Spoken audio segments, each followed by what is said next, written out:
Muchas gracias, buenas tardes, y es un placer compartir la presentación de un libro que siempre es muy emocionante. Yo estoy aquí para hablar en nombre de los tres culpables, ¿no? Álvaro Anchuelo, Enrique Feas y yo mismo, y en particular, bueno, tener un diálogo sobre el contenido del libro y el futuro de Europa, que creo que es lo que más nos preocupa. Brevemente, permítanme decirles que el culpable original es Álvaro Anchuelo. Él movió la idea y rápidamente nos convenció y además contactó con Roger Domingo, que le agradezco muy especialmente a él en nombre de Deusto y a Planeta el interés por el libro, a ponerlo, pero nos dijo, esto puede salir si en 3 meses tenéis todos los capítulos para que esté en imprenta y pueda salir antes de las elecciones. Bueno, le agradezco muy especialmente a todos los autores, que están muchos de ellos aquí sentados, por su diligencia, su compromiso, a vosotros dos también, por supuesto, porque ha sido un proyecto que la gente ha estado bastante entusiasmada en sumarse al mismo. Y, por supuesto, quiero agradecer a la Fundación Rafael del Pino por acogernos. Es un gusto, la verdad, estar en este que yo creo que es el auditorio más bonito que tiene Madrid para presentar este tipo de cosas, así que es un doble placer. Bueno, muy brevemente, a mí me toca, antes de daros la palabra y de entrar en el debate, decir 2 cosas sobre el libro. Nosotros, efectivamente, partimos del objetivo de hacer un libro europeísta, pero también crítico. Y también, de alguna manera, desde España, que siempre hemos tenido un europeísmo muy profundo y que lo seguimos manteniendo, como muestran las encuestas, los eurobarómetros, somos muy forofos del proyecto, pero en algunas ocasiones lo hemos sido de manera demasiado naïf y tal vez en la última década se ha puesto de manifiesto que realmente no bastaba con pensar que todo lo que fuera más Europa iba a ser necesariamente bueno para España. Porque en la última década, posiblemente, se han abierto, creemos nosotros, 2 fracturas importantes en la Unión Europea, una norte-sur, a raíz de la crisis del euro, que tiene que ver con países acreedores, países deudores, y cómo completamos el proyecto de la Unión Monetaria, que consideramos que es uno de los elementos constitutivos o el corazón del proyecto europeo a día de hoy, y otra fractura que podríamos decir entre los nuevos países que entran a partir del 2004, a los que se ha sumado recientemente Italia, y los países de Europa occidental o viejos miembros de la Unión, en términos de o en torno al debate sobre la inmigración y el refugio y el asilo, etc. Y estas 2 fracturas, pues creemos que están ahí, que son muy complicadas de resolver, porque, como dice uno de los capítulos del libro, hablar de estos temas es empezar a tocar hueso, es decir, mientras la integración fue algo técnico y era win-win, todos podíamos ganar con la construcción del mercado interior, el mercado único, esto era poco político, no había consecuencias redistributivas muy importantes, pues todos pudimos más o menos estar de acuerdo, pero normalmente la soberanía va acompañada de la moneda y del ejército, y en este proyecto, ¿no?, de Unión Europea pues estamos experimentando de manera posmoderna porque no tenemos muy claro cómo se hace esto de tener una cosa que no es un Estado, pero que a lo mejor aspira a serlo en algún momento, y por otro lado, que tiene una moneda que comparten 19 de los 28 o 27, según pase con el Brexit, y que ahora que Trump pues parece que nos da un poco la espalda, ahora hablaremos mucho más de eso, pues está planteando tener una política exterior y de defensa y de seguridad distinta.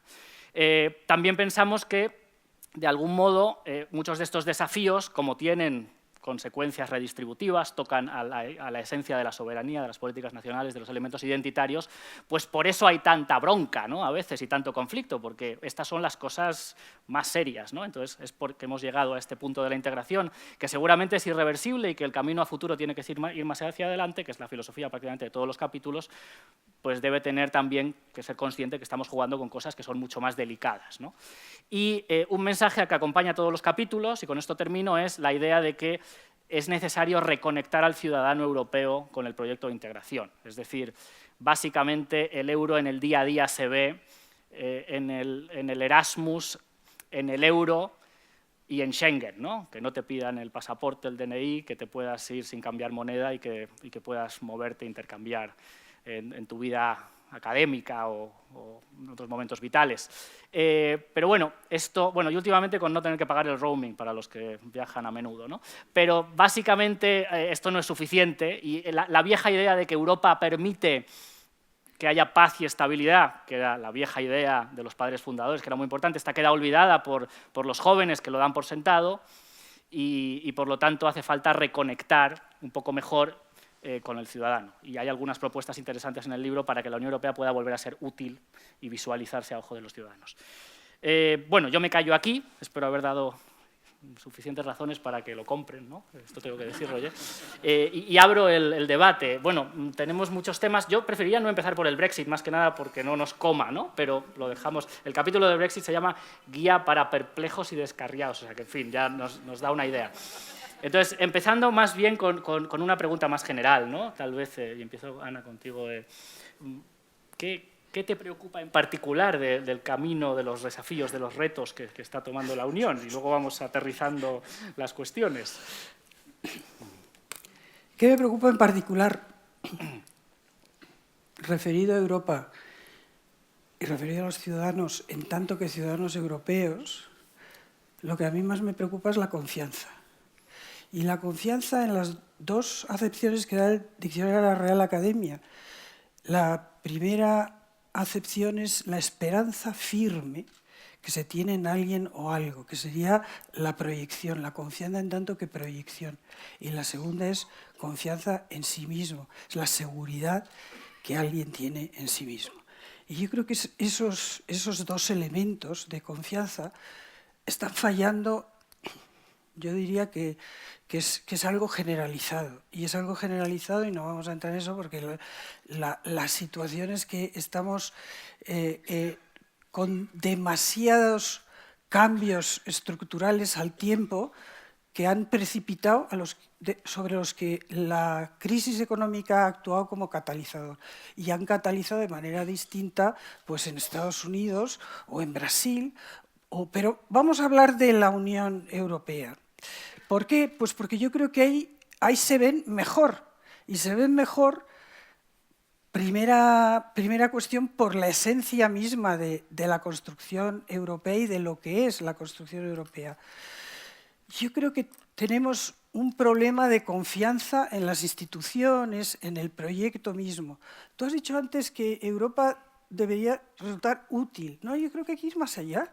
¿Cuál es la razón de ser de la Unión Europea hoy? Realmente es cierto que los padres fundadores, la razón de ser era la paz.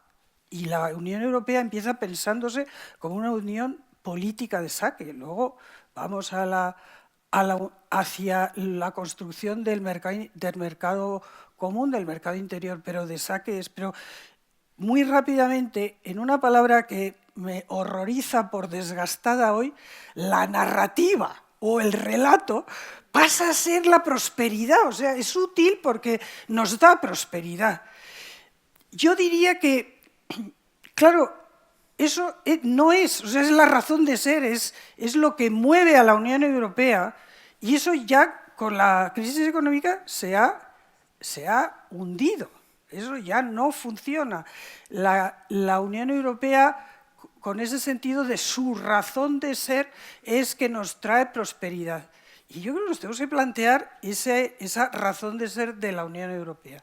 Lo dejo ahí. La segunda, la confianza en uno mismo. La confianza en uno mismo evidentemente nos falta en muchas dimensiones, pero la confianza como ciudadanos europeos, creo que está clara. El ciudadano europeo hoy no es Alicia en el País de las Maravillas, Alicia cuando se cae por la madriguera, porque a fin de cuentas la madriguera tenía una dirección. El ciudadano de hoy, muchos ciudadanos, no los que estamos aquí, pero muchos ciudadanos lo que sienten es que se están deslizándose por una cinta de Moebius donde no saben lo que es externo, lo que es interno, si están fuera, si están dentro, hacia dónde van, porque la cinta de Moebius, a diferencia de la madriguera de Alicia, no hay un sentido claro de las cosas.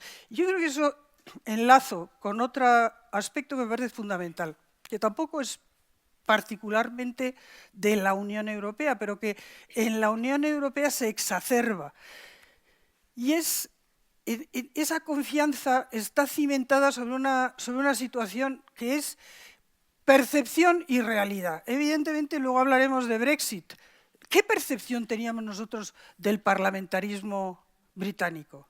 Pues francamente, después del referéndum, cuando vimos que esto iba al Parlamento, pensamos, menos mal, ahora ya salimos de esta porque estamos en el Parlamento de los parlamentos, en el Parlamento por antonomasia. Bueno, hoy nos hemos dado cuenta, porque no hay otra forma de contarlo, de que esa percepción tenía pies de barro, no era real.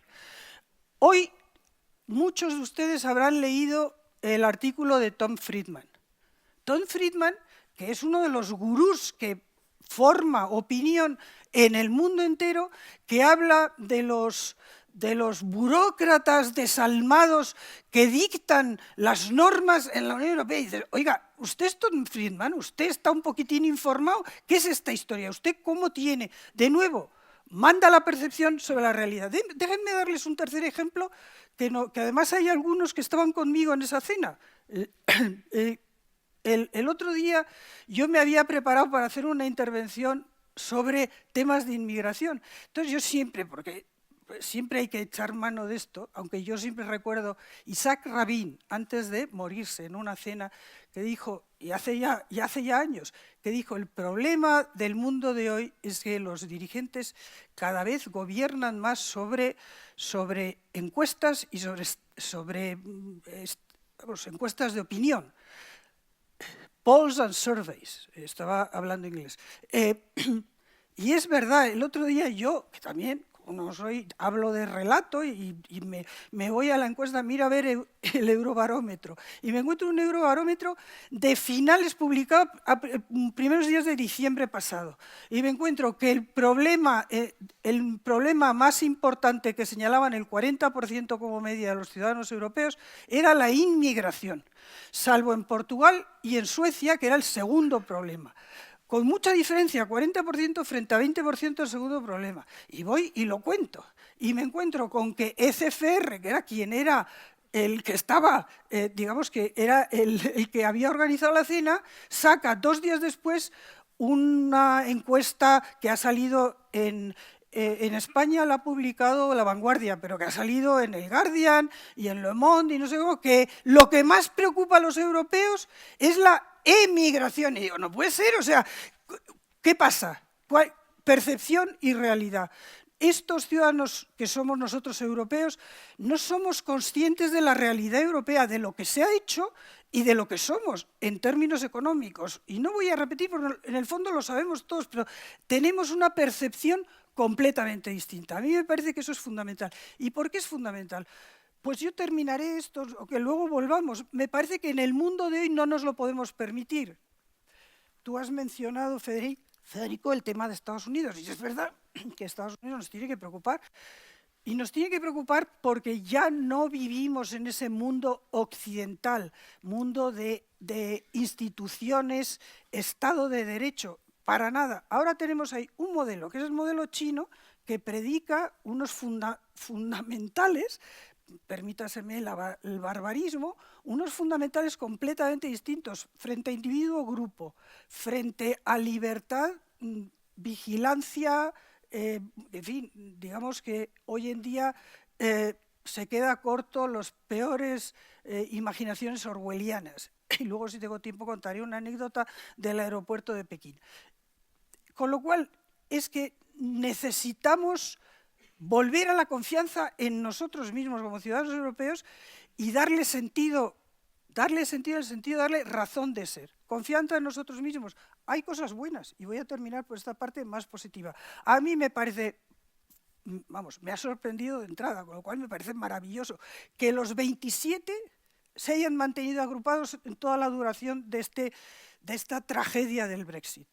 Al principio, además, se mantenían unidos por miedo a que el Brexit fuera contagioso. Y ese miedo se ha desvanecido y ahora se mantienen unidos porque se mantienen unidos, porque han llegado a la conclusión de que eso es un fundamento importante.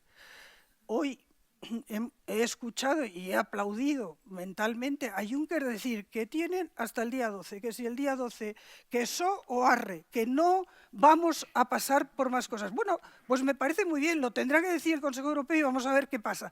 Pero me parece que tenemos que mostrar que tenemos espina dorsal y volver a tener confianza y confianza en las instituciones. Termino con esto. Yo creo que las instituciones europeas, estamos hablando de unas elecciones que vienen ahora, el próximo periodo va a ser intergubernamental puro y a mí me gustaría que en esto intergubernamental, incluso en ámbitos intergubernamental, quien va a decidir lo que pasa en Europa no es la Comisión, no es el Parlamento, van a ser el Consejo Europeo y esperemos que tengamos un buen presidente del Consejo Europeo porque si no lo acabará decidiendo Berlín, así de claro lo digo. ¿Qué pasa entonces? ¿Qué haces con la Comisión Europea? ¿Qué haces con el Parlamento Europeo? Yo del Parlamento Europeo, que es una institución que conozco bien, que me parece que es territorio de frontera, que han ido ganando competencias, se tiene que pensar que no se va a legislar mucho, que su función legisladora, que es por lo que ha batallado, tiene que reorientarse. Y yo, por decir, veo al Parlamento Europeo, si tuviera conciencia de cuál es el problema, más voy ahora casi a contradecirme, pero más la idea que teníamos de la Cámara de los Lores, que como no ha entrado, han sido los comunes, la podemos dejar al margen de este tema. O sea, alguien que ejerza auctoritas, que marque direcciones, que estudie a fondo problemas, que ponga encima de la mesa soluciones de verdad, porque eso es lo que no hay. O sea, aquí estamos todos diciendo, hay que darle una razón de ser. ¿Quién da esa razón de ser? Y la Comisión Europea, que es que es quien ejerce el derecho de iniciativa legislativa, tiene otra función fundamental, que es la guardiana de los tratados. La construcción europea es una construcción en derecho y de derecho. Y la Comisión Europea tiene que velar por eso, y esa tiene que ser esa idea de que con el derecho, desde el derecho, se puede proyectar al mundo y reforzar desde Europa, mantener por lo menos hasta que otros socios se vuelvan a retomar una cierta iniciativa, mantener esa idea de andamiaje institucional internacional de Estado de Derecho. Aquí, siguiendo con la misma pregunta, pero dándole un pequeño twist para Pablo, en el libro nosotros decimos justamente que, la introducción, que es que en Europa es seguramente en el lugar del mundo en el que mejor se vive, y no solamente por una cuestión material, sino que el europeo medio respira el aire más limpio, tiene sus derechos políticos y civiles garantizados más que en ningún otro sitio, especialmente si es una minoría, prosperidad, seguridad, y sin embargo esta desafección creciente. Te traslado la misma pregunta, el por qué, la inquietud, ¿qué hacer al respecto? Bueno, gracias, Federico. Yo, en primer lugar, pondría un poco en cuestión esa afirmación de que efectivamente el antieuropeísmo es ahora generalizado. Antes de venir he mirado el Eurobarómetro. El 75% de los europeos en el año 2018 apoyaban el euro. Este es el mayor porcentaje desde la historia del euro, de apoyo a la moneda única. Pero bueno, es verdad que todos tenemos esta sensación de que parece que los ciudadanos hoy más antieuropeístas de lo que lo eran hace unas décadas. A lo mejor es que entonces no se les preguntaba. En cualquier caso, ¿por qué me parece o me parecería peligroso en el caso de que fuera cierto este antieuropeísmo? Pues básicamente porque yo creo que pondría en cuestión uno de los proyectos más exitosos de las últimas, digamos, yo creo que siglos incluso, desde luego en Europa. Lo subrayáis, Enrique y tú, Federico, en vuestro capítulo, y lo acabas de repetir también en tu introducción. Y no se nos puede olvidar, este es un proyecto que nace no con un objetivo económico, nace con un objetivo político, y el objetivo se ha cumplido. No hemos vivido en Europa los desastres que vivimos en la primera mitad del siglo XX. Y esto es importante que lo repitamos una y otra vez porque siempre existe el riesgo de que se repitan. Pero es que además es un éxito económico.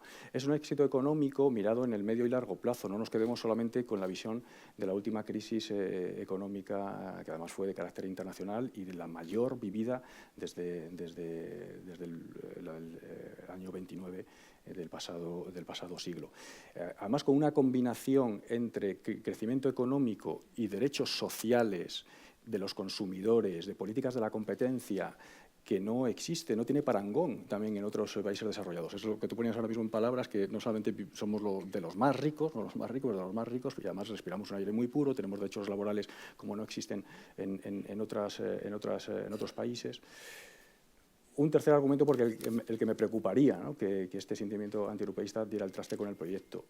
Yo no encuentro ningún argumento para que alguno de los retos a los que nos enfrentamos, que se enfrentan, de hecho, todas las sociedades occidentales, se puedan afrontar mejor desde la individualidad de los Estados. Ninguno.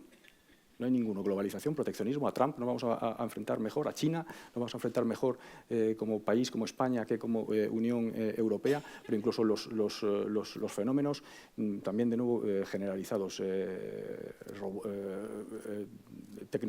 tecnificación, envejecimiento poblacional, todo esto también lo enfrentamos de una manera mejor con un país individual. No creo en ello, ¿no?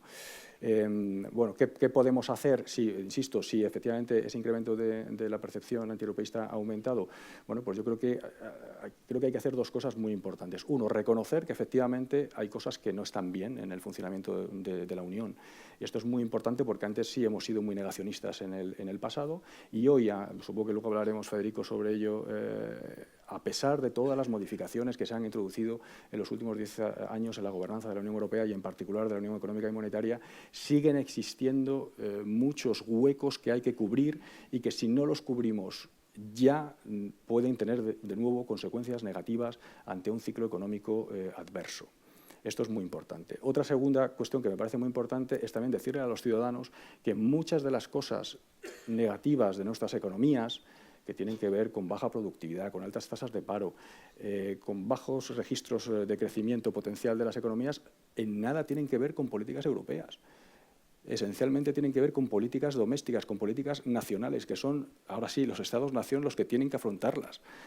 Y no podemos buscar la excusa en la Unión Europea porque no es la culpable, ¿no?, si son las políticas nacionales las que no se están comportando adecuadamente.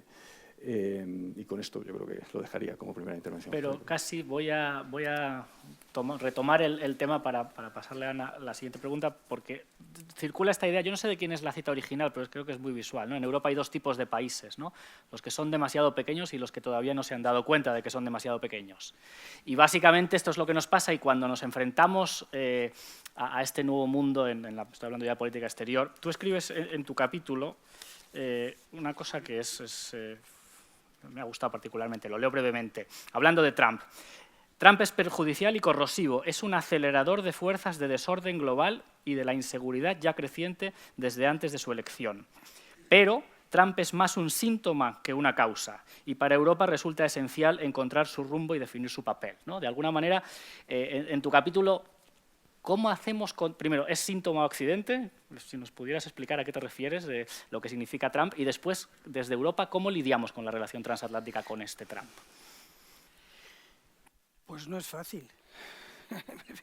No es fácil. Vamos a ver, hoy, por empezar por otro hilo en el que yo creo que también tenemos que incidir.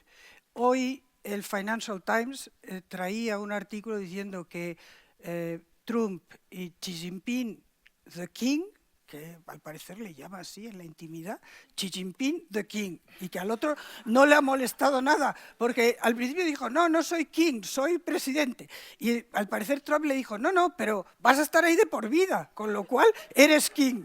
Bueno, igual emperador estaba mejor, más a tono, pero bueno, vamos a dejarlo ahí. Bueno, pues que van a llegar a un arreglo.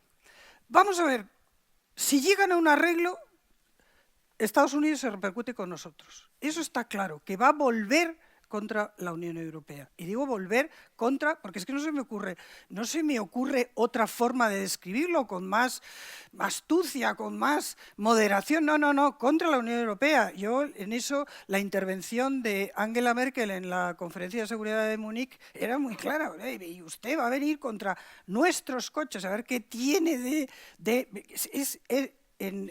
vamos a ver, en una situación en la que las inversiones cruzadas son tales que estás inmerso en el mismo caldo. Pero Trump va a venir a sacar algunas piezas que pueda enseñar. Lo hizo en el debate en en el NAFTA, Canadá, o sea, divide, bilateraliza. Entonces, verdaderamente esto va en contra. Es cierto que Trump no es causa, se inscribe, y yo en temas de defensa, pues no hay más que irse al discurso de despedida de Gates, que era el secretario de defensa de Obama. Y en su discurso de despedida pide el 2% y explica a los europeos una cosa que los europeos no nos damos cuenta. Es que Estados Unidos ya no es este offspring of ours, este hijo nuestro un poco juvenil, que en muchos casos naif, en otros casos absolutamente dislocado, que tienes que ir como daddy knows best, o sea, yo papá te conozco y te tengo que moderar, no te metas en Irak, no vayas a... ese tipo de cosas. No, Estados Unidos no ha dejado de ser europeo, ha dejado de mirar a Europa. Y esto ya es una corriente y es una tendencia. Entonces, nosotros tenemos que mirar a Estados Unidos desde una prisma, voy a decir una cosa que va a resultar muy chocante, pero un poco, pues más como vemos a Japón. No es lo mismo. Tenemos demasiados cruces blancas o demasiadas lápidas blancas en Normandía.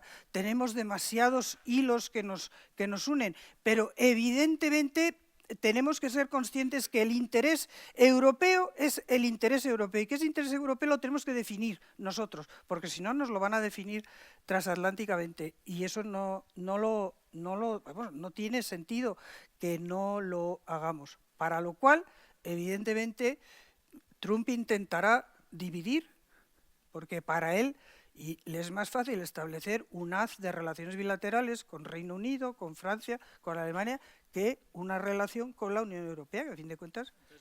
Viendo que estás convencida, ya veremos que nos van a poner aranceles a los coches, sí, y que eso puede afectar a nuestro crecimiento, paso a hablar del euro. ¿Qué tenemos que completar, ¿no? El euro, lamentablemente, aunque estoy de acuerdo y además las cifras lo muestran, tiene un apoyo mayoritario y todo el mundo está de acuerdo que fuera del euro hace más frío, ¿no? Incluso lo que es interesante es que desde que Salvini y Di Maio están en el gobierno en Italia, el apoyo al euro en Italia ha subido 13 puntos, que era el que solía estar más bajo, ¿no? O sea, lo cual te da una idea, y en Grecia pues miraron al precipicio y se dieron la vuelta, ¿no? Algo parecido se podría decir del Brexit, pero bueno, luego hablamos del Brexit. En el caso del euro en concreto, ¿qué nos falta? ¿Dónde están los problemas? Porque realmente, aunque no queremos salir, estamos todos contentos con él, pero claramente hay países en el sur, hay ciudadanos en el sur que opinan que esto es un poco una camisa de fuerza y luego hay ciudadanos en el norte que opinan que esto tiene demasiada solidaridad y que no firmaron esto cuando firmaron el Tratado de Maastricht, ¿no? Entonces, en esta encrucijada, ¿cómo podemos, o cuáles son los nodos de dificultad para llevar adelante la reforma de los temas que hacen falta en la gobernanza del euro? Sí, bueno, quizá volviendo con este tono positivo que voy a ver si logro mantener en toda la entrevista, ¿no? Yo creo que primero hay que subrayar que hemos hecho mucho en la última década para corregir las muchas también deficiencias que tenía la arquitectura inicial del euro, ¿no? Nos dimos cuenta allá por el año 2007-2008 que no teníamos un mecanismo de resolución de crisis, que el cumplimiento del Pacto de Estabilidad no había sido adecuado, que la coordinación de las políticas económicas había sido claramente insuficiente, que era imposible, o no deseable al menos, esto de tener una política monetaria única y tener, sin embargo, bancos supervisados y resueltos a nivel nacional. Y, bueno, pues muchas de estas cuestiones las hemos resuelto. Hoy existe una cosa que se llama el MEDE, hemos hecho varias reformas al Pacto de Estabilidad, hemos creado el procedimiento de desequilibrios macroeconómicos, hemos creado el mecanismo único de supervisión, hemos creado el mecanismo único de resolución. Y entonces la pregunta que me haces, Federico, ¿es suficiente, ¿no? ¿Tenemos que hacer algo más? Sí, y a mí la forma que siempre más me gusta para ilustrarlo es recurrir a la comparación de Europa, o del área del euro en particular, con Estados Unidos. ¿Con qué métrica? Bueno, con una métrica que creo que es muy útil, que se utiliza en economía, que es ¿qué le pasa a un Estado americano en el caso de que sufra una perturbación negativa, solo un Estado, ¿de acuerdo? Bueno, pues lo que le pasa a ese Estado americano, que como consecuencia de la existencia de una serie de mecanismos, mucha parte del coste de esa perturbación negativa que sufriría la distribuye, le ayudan el resto de los estados de los Estados Unidos. ¿Por qué? Bueno, básicamente porque tienen un presupuesto fiscal común, ¿no? Inmediatamente el Estado federal americano acude en ayuda, ¿no? Con los mecanismos que ya existen. Existen unos mercados de capitales que están muy integrados, la participación de las acciones entre las distintas familias, empresas, entre los distintos estados es muy fuerte, de tal forma que eso actúa como un elemento de resistencia, y también tienen un sistema bancario plenamente integrado en el que uno no puede distinguir si el banco que ha entrado en problemas se corresponde con el estado de Washington o pertenece al de Nebraska, ¿no? Puestos en números, esto básicamente lo que significa es que esa perturbación negativa que tiene un Estado americano, en un 75% es capaz de distribuir los costes entre el resto de la Unión, ¿vale? En el caso europeo, ese número es solo del 40%, o sea, es un número significativamente más bajo. Y analizando cada uno de estos elementos que tiene los Estados Unidos y que tenemos nosotros en menor medida, uno le permite identificar qué es lo que queda por hacer, ¿no? Uno es el elemento fiscal. Este no es el más importante, por cierto, en Estados Unidos. Solo permite redistribuir al resto de la Unión alrededor del 10%, pero en cualquier caso está ahí. ¿De acuerdo? En Europa esto prácticamente no juega ningún papel. No hay presupuesto comunitario, no hay ningún sistema de estabilizadores automáticos que permita que si Italia sufre un shock negativo, el resto de la Unión Europea le ayude. Y esto claramente es algo que hay que corregir, primer aspecto.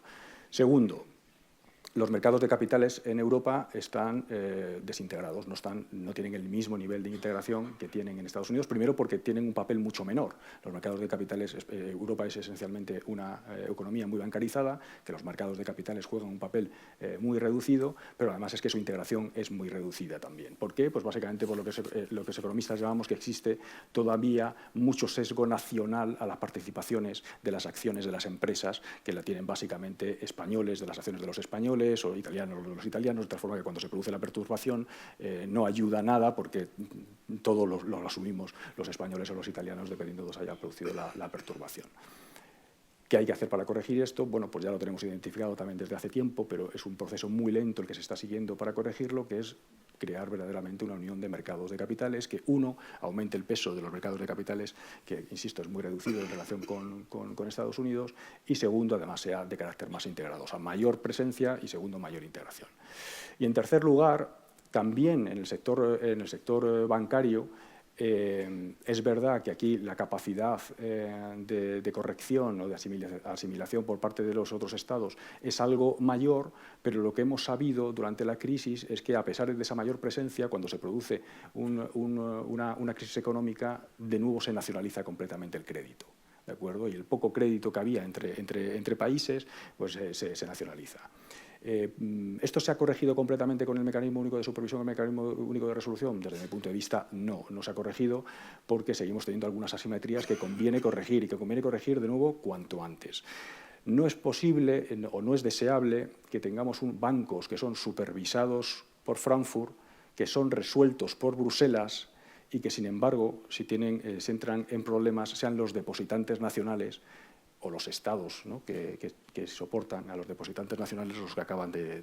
Esto básicamente lo que hace es seguir generando fragmentación en el sistema bancario europeo, y evidentemente también hay que corregirlo. Lo que hay que establecer es claramente un sistema europeo de garantía de depósitos. Bueno, hay muchas más cosas, pero con esto me quedaría. Solo déjame que diga una cosa, Federico. Todo esto lo escribe fenomenal Gonzalo García Andrés en su capítulo correspondiente. Eso iba a decir, exactamente. Este es el capítulo de Gonzalo. Pero déjame que te repregunte ahí, porque creo que en este entramado internacional de repente se ha puesto de la mesa utilizar el euro como una herramienta de política exterior, ¿no? Y de algún modo ahí nos damos cuenta de que para que eso se pueda hacer, claramente lo que nos hace falta es algo parecido a un eurobono. Ahora ya no se llama eurobono porque a los países del norte no les gusta esta palabra, se llama safe asset, pero bueno, lo mismo. Y básicamente podría ser que esta incertidumbre geopolítica internacional, este nuevo escenario, facilitara que aceleráramos con estas reformas que necesitamos, y que todo el mundo tiene más o menos claro el punto de llegada, que sería una unión bancaria completa, un fondo de garantía de depósitos completo, una unión fiscal medianamente articulada con unos recursos comunes y un instrumento de deuda equivalente al Treasury Bill de 10 años. ¿Hay una sensación, te parece, que se puede acelerar o que las resistencias que hay en algunos países pueden ahora ser menores porque ven la utilidad de que el euro juegue un papel en este mundo con el dólar y el renminbi, que es un tema que Juncker dice a menudo? Pues es posible, ¿no? Vamos a ver, yo voy a poner un ejemplo y también por llevarte a la contraria, Ana, en relación siguiendo con este sentimiento positivo, ¿no? El caso del Brexit, para mí, es un ejemplo de, ante una perturbación de nuevo muy negativa para el conjunto de la Unión, no solamente en el terreno económico, que por supuesto, sino en el terreno político, que se vaya al Reino Unido no deja de ser un drama, y la respuesta del resto de la Unión Europea ha sido absolutamente única.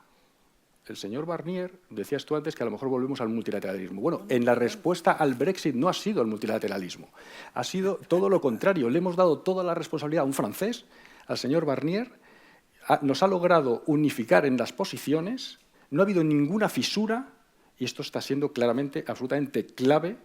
Por eso es tan importante evitar la intergubernamentalidad, ¿no? Como se diga el palabra, y volver a la Comisión y al Consejo, etcétera, para resolver nuestros problemas.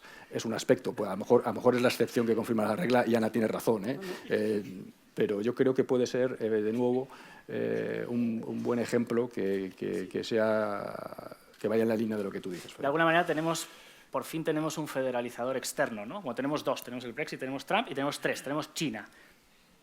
Ya, pero, China y luego el Brexit también. A ver, yo al revés del Brexit lo que he dicho es exactamente eso, que a mí me había sorprendido y considero absolutamente de primera importancia que los 27 se hayan mantenido unidos. Y he añadido, al principio se han mantenido unidos por una razón negativa, que era por el miedo al contagio. Y de ahí se ha pasado a mantenerse unidos sin una razón muy clara, pero con una intuición de que necesitamos estar juntos. Entonces, multilateralismo es una palabra que tampoco me gusta mucho. No he hablado, he hablado de relaciones, pero voy a tomar aquí un eje que me parece interesante, que viene al hilo de lo que tú estabas diciendo. Y esto es posible que también sea, yo en estas presentaciones creo que hay que ir a brochazos. La sutileza es para unas discusiones más largas. Aquí tienes que mandar ideas pues, gruesas, que incluso se pueden malinterpretar de que yo he dicho al revés. Creo que el Brexit es uno de esos ejemplos. Y he añadido, me parece, que lo he añadido, que me parecía fantástico, que el señor Juncker ha salido hoy poniendo una posición muy clara. Es esa vertebración europea que es lo que necesitamos. Pero vamos a ver, yo en el tema económico, yo creo que tenemos que ser conscientes que no iremos a una integración total, que yo creo que aquí compartimos la idea, si no avanzamos en política exterior y en política de seguridad. O sea, si no avanzamos en política exterior, yo no creo que se vaya a llegar a completar todo lo que es la vertiente económica. Iremos avanzando como hemos ido avanzando hasta ahora de una manera distinta, últimamente, porque ya no vale eso de establecer una cabeza de puente y construir alrededor, que es como se ha hecho en la Unión Europea durante un periodo muy largo. Pero vamos a ir, yo creo que avanzando pues a trompicones, chapuceramente muchas veces, pero ir avanzando. Pero a mí me parece que meter en el debate la importancia de también avanzar en un marco común de relaciones exteriores, de relaciones internacionales, de proyección internacional, que hay que avanzar en eso, y desde luego en materia de seguridad los debates que está habiendo sobre el ejército europeo, ahí sí, ahí a mí me llevan a la melancolía. Quien haya estado, que seguro que de aquí hay alguien que ha estado en la Conferencia de Seguridad de Múnich, en la Conferencia de Seguridad de Múnich lo que se veía claramente es la ausencia de Estados Unidos. Estados Unidos sigue siendo la nación indispensable en materia de seguridad, pero está ausente. Lo que queda es un movimiento browniano, raro, en fin, vuelvo a decir que evidentemente todo esto lleva admite matices, pero creo que a grandes rasgos esto es así. Yo hay una cosa que me vas a permitir que diga, Federico.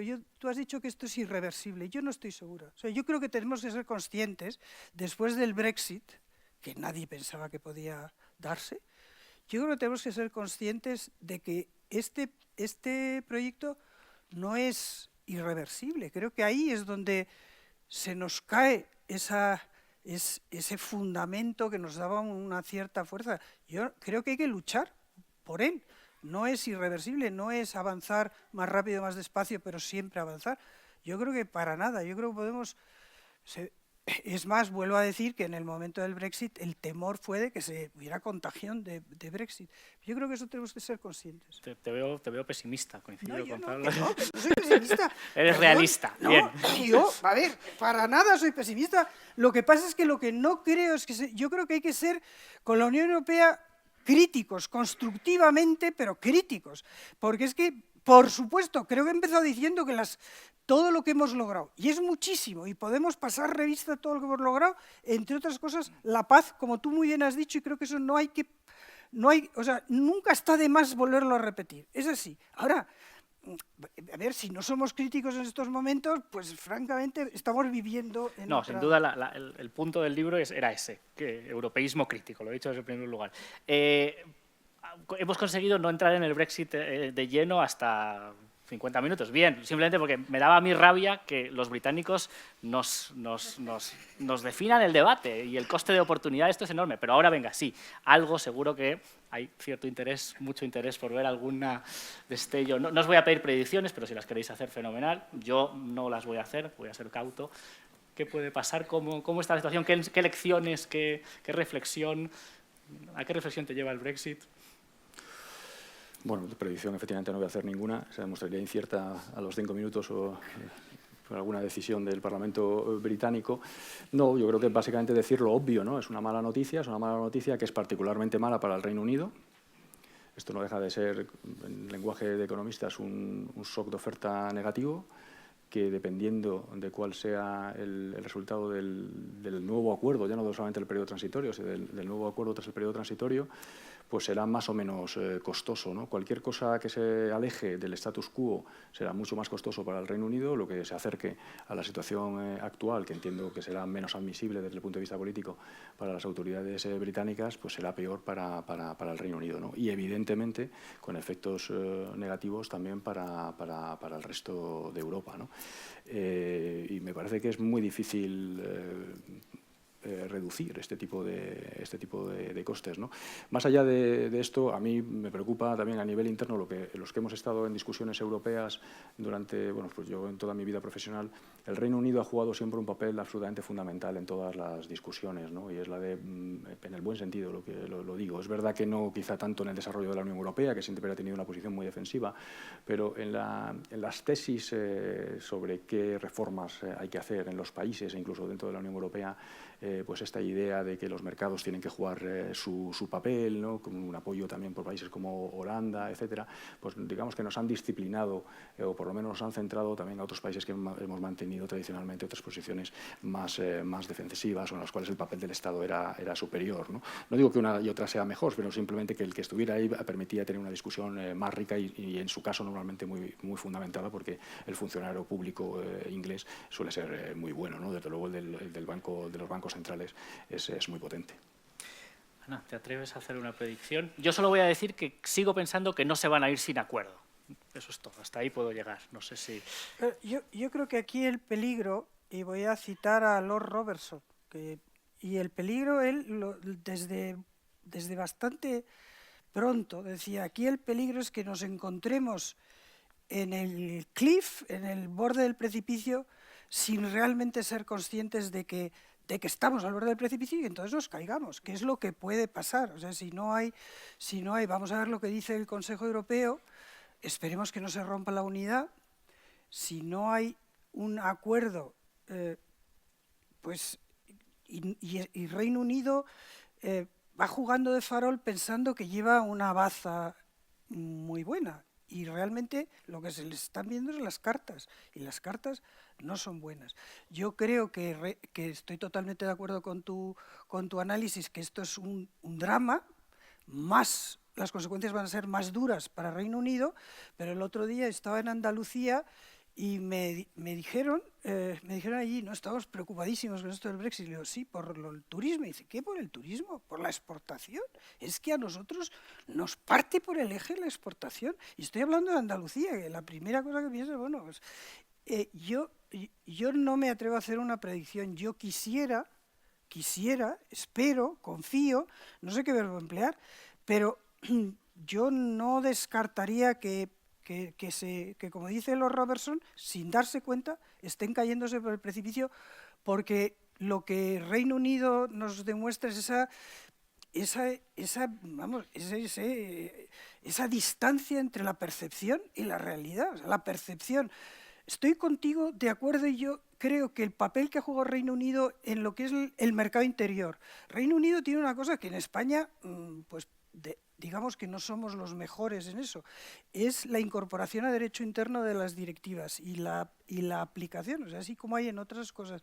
Y Reino Unido siempre ha sido una voz de realismo, pero una voz pro mercado que yo creo que ha sido buena, que ha compensado. Una voz que también ha sido derecho de common law frente a un derecho francés muy de droit administratif y alemán de raíz mucho más, pues digamos que mucho más rígida, que tiene sus ventajas, y podemos hablar, yo soy muy de derecho continental, pero en fin, creo que ha jugado un papel fundamental, y desde luego los echaremos de menos, no solo en cifras económicas, también en el papel que han jugado en lo que es el proyecto europeo.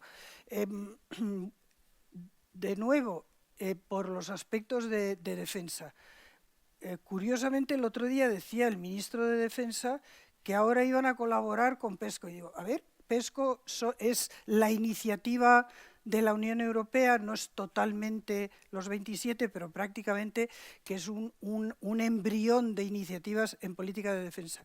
Entonces, se salen para colaborar, no se entiende nada. Y yo creo que el grave problema es algo que todos somos conscientes de ellos. Es esa diferencia entre percepción y realidad y la autoridad. Yo creo que una de las cosas que tenemos que reinstalar es la autoridad, que no es el autoritarismo, que es la autoridad en el sentido de la auctoritas. O sea, lo que ha pasado en Reino Unido es que las élites, que es verdad que ahora hay un movimiento muy de criticar a todos los de abajo contra los de arriba. Pero los de arriba, bueno, en Reino Unido realmente los de arriba han fallado como una escopeta de feria. O sea, es una cosa sorprendente. Como quizá también porque nosotros los percibíamos como un ejemplo claro. Yo creo que también nos han puesto sobre la mesa eso, que puede que este proyecto no sea irreversible, y tenemos, yo creo que yo le doy la razón a Juncker en una cosa: yo espero que no prolonguemos esta agonía mucho tiempo, porque esto nos está minando a nosotros, nos está impidiendo en hacer algo que se ven brotes, no verdes, pero brotes de iniciativa, de decir, mire, ahora toca sentarse y ver lo que hacemos juntos y por qué lo hacemos juntos, la razón de ser, que está en esto que tú decías. Al final, bueno, pues oiga, si nosotros queremos tener el euro con el renminbi y con el dólar, pues a ver, para hacer eso, ¿qué hay que hacer? En ese artículo que antes he criticado, hay una cosa muy buena. Él critica también a los gobernantes británicos y dice, el buen gobernante hoy se levanta por la mañana y dice, ¿en qué mundo vivo? Porque evidentemente el mundo está cambiando todo el tiempo. ¿En qué mundo vivo? ¿Qué puedo hacer para que mis ciudadanos estén mejor preparados para sacar el mejor partido a este mundo? ¿Y qué puedo hacer para amortiguar las consecuencias negativas de ese mundo? Bueno, eso es lo que tiene que hacer la Unión Europea. La Unión Europea, si es con Reino Unido, mejor. Si no es con Reino Unido, pero en cualquier caso lo tenemos que hacer ya. O sea, el tiempo apremia. Y en ese sentido, y siguiendo con la discusión sobre política exterior, porque de alguna manera hay un debate ahora mismo sobre la mesa sobre que Europa tiene que conseguir hablar con una sola voz cuando pueda, cada vez en más temas, y ser la guardiana del multilateralismo ahora que los norteamericanos se retiran y los chinos todavía no son suficientemente fuertes como para impulsar otro tipo de multilateralismo o de otra cosa. Y sin embargo hay otro tipo de gente que dice, no, ya es tarde para eso. la OMC ya no es el lugar donde se va a resolver las disputas comerciales, la OTAN ya no es el lugar donde... Entonces, armémonos, hagamos el fuerte europeo y entendamos que este mundo ha cambiado y que va a ser mucho más incómodo para nosotros, pero que tenemos que ser mucho más potencia carnívora y no tanto potencia amante del derecho internacional público, de las instituciones multilaterales, de la resolución de conflictos, o sea, de cómo hemos hecho las cosas dentro de Europa, exportarlas afuera, porque esto ya no es. ¿Dónde os situáis ahí en esas dos? ¿En que todavía hay una posibilidad o hay que ser esa guardián del multilateralismo o esto nos condena a la melancolía? No, yo creo que tenemos que serlo, sí. Tenemos que serlo. Yo creo que, de nuevo, recurriendo a la evidencia empírica, se ha demostrado muy útil, ¿no? Otra cosa es que el proceso de reducción de aranceles o de tarifas o instrumentos no arancelarios que se ha producido en las últimas décadas en el mundo, pues haya generado perdedores, ¿no? Que también hay que aceptarlo, y hay muchos trabajos empíricos, incluso para la economía americana, europea, que lo demuestran, ¿no? No todo el mundo ha salido beneficiado, pero en general el efecto global ha sido positivo, ¿no? Y que probablemente lo que tenemos que hacer es mirar con mayor detalle cuáles son los potenciales perdedores y tratar de compensarlos de alguna manera. Por cierto, no es una discusión muy distinta de la que tenemos habitualmente con el tema de las reformas estructurales, ¿no? En el caso de las reformas estructurales, lo que pasa es que nunca las logramos hacer porque los lobbies, digamos, están más organizados de lo que lo estaban, que también lo estuvieron, ¿no? En su momento, los defensores de los aranceles, ¿no? Yo, de nuevo, para introducir dos elementos que pueden sostener, ¿no?, esta posición y que puede ser válida de cara al futuro.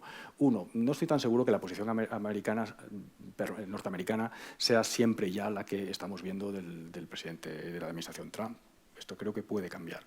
Y segundo, creo que puede cambiar en particular porque, no digo que todo, pero una parte de la desaceleración económica del comercio internacional que hemos observado en el año 2018 en buena medida se debe a esta incertidumbre generada por el proteccionismo o por las propias medidas proteccionistas en sí mismas, ¿no? Bueno, si le otorgamos alguna validez a que resultados económicos malos llevan a modificaciones de políticas, ¿no?, que por cierto, es una de las bases de la esencia de lo que estamos haciendo para el caso de la Unión Europea. Como los resultados no han sido muy buenos, pensamos que hay que cambiarlos. Algunos quieren cambiarlo tanto que se quieren cargar la Unión Europea, ¿no?, porque le dan le conceden todo el elemento malo, ¿no? Pues bueno, creo que es posible que las autoridades norteamericanas acaben, no sé si en esta administración, pero en futuras administraciones, cambiando radicalmente y volviendo otra vez al consenso internacional. Y Europa tiene que estar allí. En este caso, tal vez, hay otra gente más pesimista, tal vez dice que de alguna manera las guerras comerciales están fantásticos si nos evitan otro tipo de conflictos entre China y Estados Unidos que serían más complicados más a largo plazo. Pero la misma pregunta para...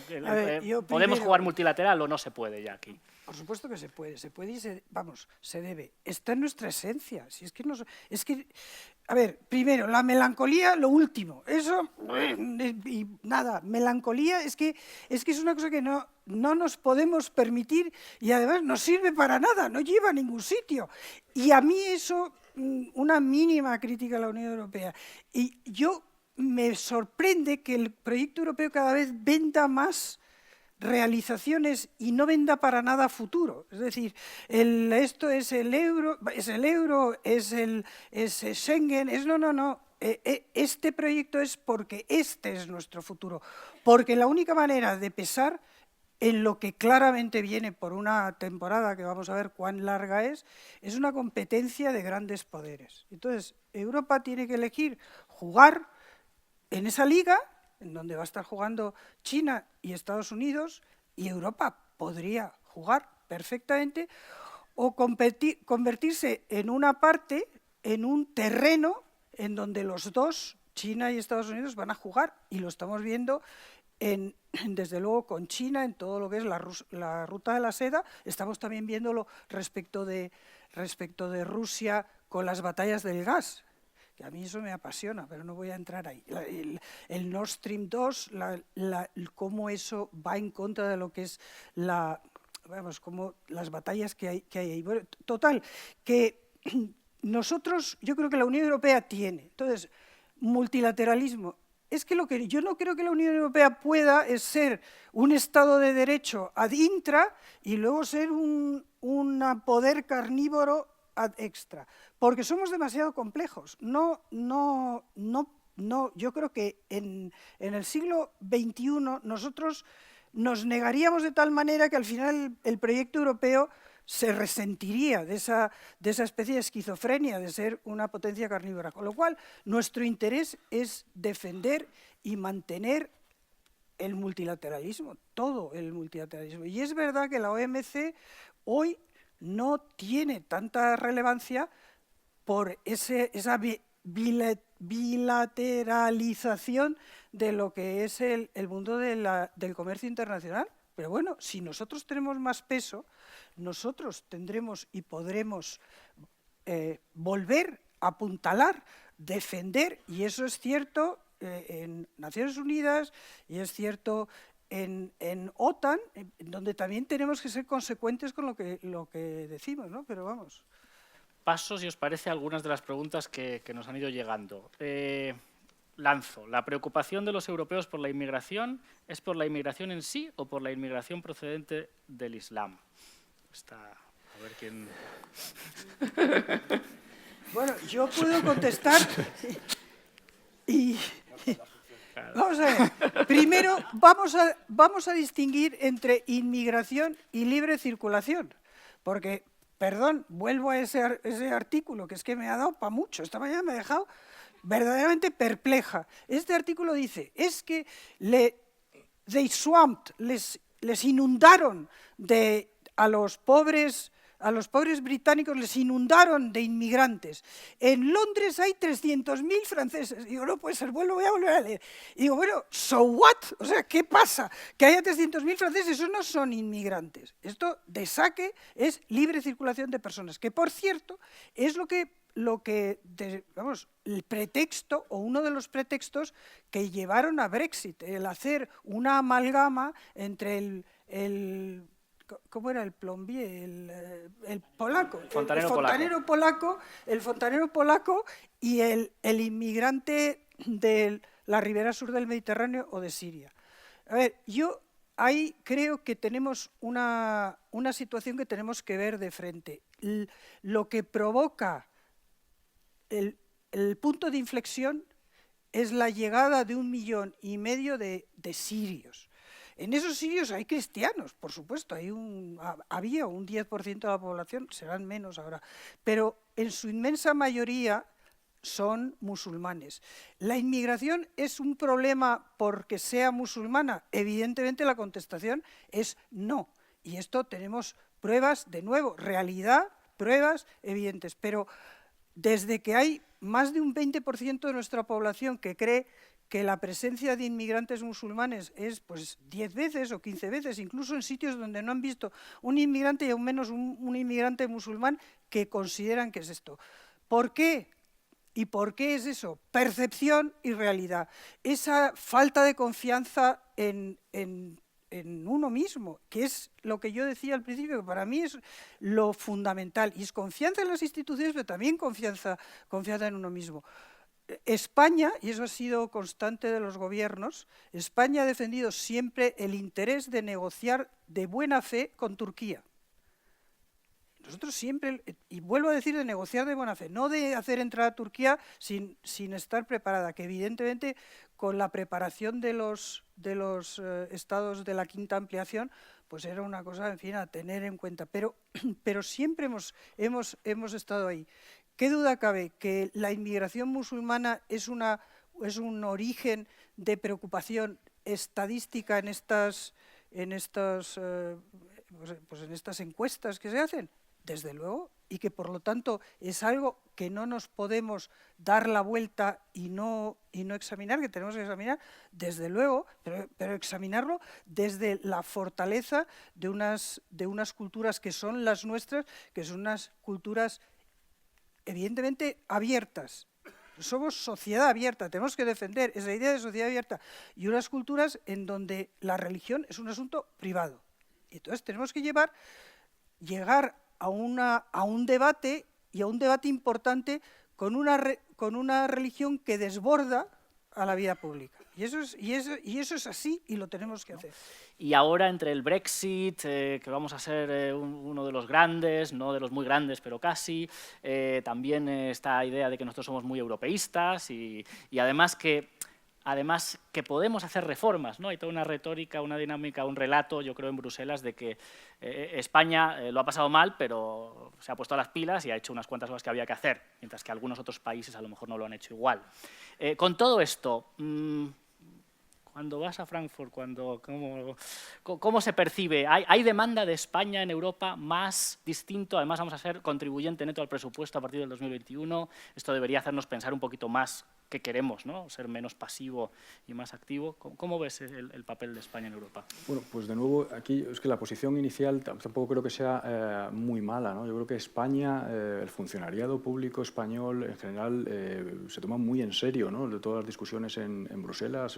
Yo he vivido con compañeros del Ministerio de Economía, he viajado a la Comisión Europea miles de veces y se es influyente porque se llevan buenos argumentos. En el Banco Central Europeo, el Banco de España tradicionalmente ha sido también un banco central muy influyente, ¿no?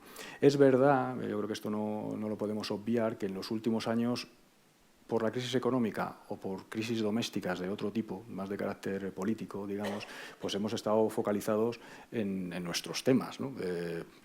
Bueno, probablemente por buenas razones, no lo sé. Siempre me he preguntado si no podíamos hacerlo todo a la vez. El resto de los países también tienen problemas, los intentan resolver y al mismo tiempo ponen toda la carne en el asador, ¿no? En la resolución de los problemas europeos, ¿no? A mí, por ejemplo, y esto es una crítica, ¿no?, a los economistas españoles, me ha llamado mucho la atención que en toda esta discusión sobre la reforma de la gobernanza europea hemos visto papeles de los franceses, papeles de los alemanes, e incluso algún papel de algún italiano, pero las posiciones españolas como tal han estado siempre bastante escondidas. No digo que no existieran, insisto, el Banco de España en Frankfurt, el Ministerio de Economía y los distintos ministros de Economía o ministras de Economía pues las han defendido, pero no han sido públicamente otro tipo de elementos de la sociedad, y en concreto estoy mencionando a los economistas, entre los que me incluyo, no hemos sido muy proactivos, ¿no? Y creo que deberíamos serlo, porque creo que tenemos buenos economistas, porque creo que tenemos buenas ideas y que por tanto podemos ser influyentes, además influyentes en la buena dirección, ¿no? Porque la posición normalmente española es una posición que equilibra bastante lo que son las posiciones tradicionales del norte y del sur. Yo creo que muchos economistas españoles se sienten más cercanos a Francia o Alemania que no a las posiciones más tradicionales de los italianos, ¿no? Y puede ser un buen elemento vertebrador de influencia, ¿no? Yo creo que, si hablábamos antes de confianza, yo creo que los españoles somos los más europeos de todos, porque nos falta en muchas ocasiones, o sea, la imagen que tiene España fuera y desde luego la imagen en Bruselas, yo estoy totalmente de acuerdo contigo.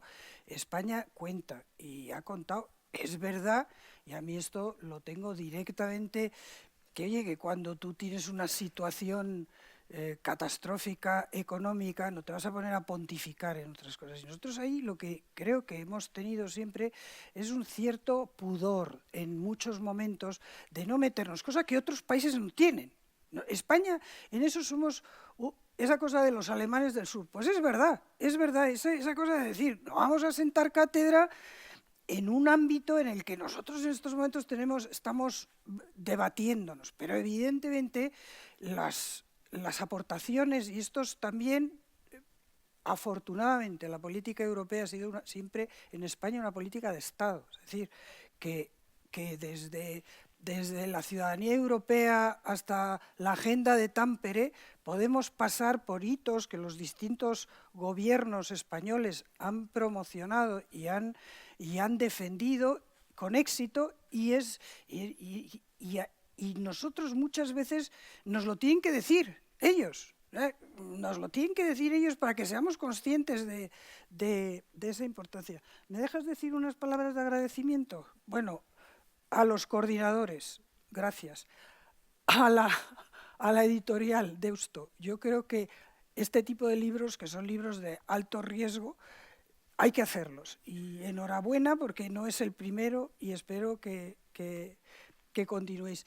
Pero de verdad, de corazón de nuevo a la Fundación del Pino. Yo estoy segura que Rafael del Pino se sentiría muy orgulloso de todos los actos en los que yo he venido como audiencia o en los que he participado, pero realmente es la Fundación del Pino, Vicente y María, es que se ha hecho no solo por estar aquí hablando. Ustedes no lo tienen, pero nosotros tenemos unas vistas que dan ganas de no irse. Pero realmente que han cumplido con eso que está escrito ahí, eso que es la razón de ser, porque esta fundación tiene razón de ser. O sea que muchísimas gracias. Pablo, unas últimas palabras. Suscribo todo lo que ha dicho Ana. Y además, Ana, te reconozco que eres muy optimista también. Sí. Bueno, pues muchísimas gracias. Nos teníamos el compromiso de acabar a 8:30, estamos justo sobre la hora. Compren el libro, que tiene un montón de cosas interesantes. Y de verdad, muchas gracias por asistir.